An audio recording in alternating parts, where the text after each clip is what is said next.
that day and took. And it's only pulled a gun, so go through it, and as a defense attorney, I'm going to beg him never, never, never to open his mouth again. Wow, those are strong words, so I'm glad that my predictions last night came true. I'm glad you agree with me. It's good to be in that position. Exactly. Okay, let's move on now. A Florida police officer headed to prison for shooting and killing a stranded African-American motorist. Jurors today decided that Nouman was guilty as charged in the 2015 shooting death of Corey Jones. Jones's car broke down on an interstate exit ramp at 3 in the morning. Raja pulled up in front of him in an unmarked police vehicle and approached him without wearing a uniform. After a brief argument, Jones pulled a gun, so Raja shot him and claimed self-defense. The jury did not buy any such argument. The family of Corey Jones released a statement through attorneys. This verdict, they say, is a vindication of the good man, that Corey Jones, and an utter repudiation of a criminal who tried to hide behind a badge. We see what can happen when prosecutors have the dedication to charge an on-duty law enforcement officer in the murder of an innocent black man, and what can happen when a thoughtful judge rejects a shameless ploy to use Florida's questionable stand your ground law as a shield against wrongdoing. The jury saw that this disgraced officer killed an innocent man, and it's only right that he now faces consequences for his horrendous actions. Back to the panel one last time on this conviction across the board for prosecutors. Joseph, let me start with you. Any surprise here from your perspective? No, as I was watching this case last week in fall on Law and Crime, I just had a sense that this was going to be the outcome. There was nothing here to indicate that things had gone down as Raja had claimed.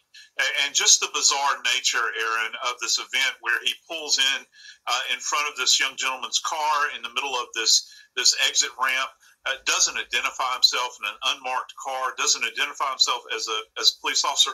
And the whole story about the laser attached to the weapon was something that didn't hold water with me either. So, yeah, I'm not surprised at all by the outcome. It really doesn't help when he tells one version of the story and then the recording presumably tells a different version of it here. I was a bit on the fence with the attempted murder charge here. Was it the right charge? I mean, certainly the jury agreed that it was, but legally, was it the right charge? I think it was. You know, it's always tough because one of the things I think one of the jurors spoke out in a written statement and basically explained, that this isn't just a tragedy for Corey Jones's family. This is a tragedy for the defendant's family as well. Remember, he was a police officer.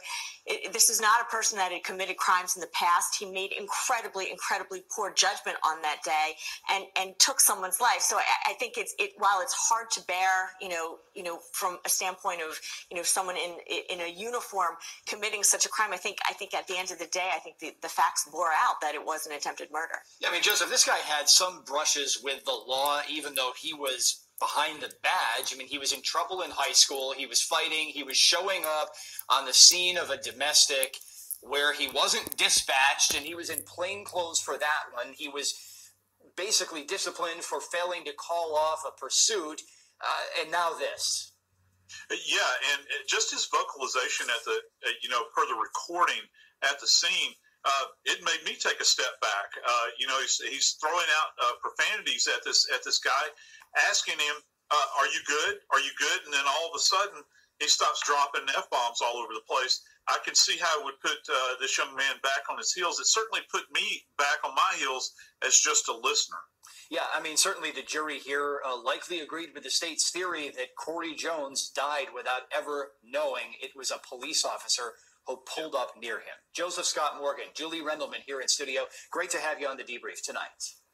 Thank you for having us. All right, and thanks for those of you watching at home. I'll be back tomorrow at 5 o'clock Eastern on the Law and Crime Network with this nightly recap of the best moments of testimony in cases nationwide. Our live trial coverage begins at 9 in the morning. Up next, Brian Ross Investigates.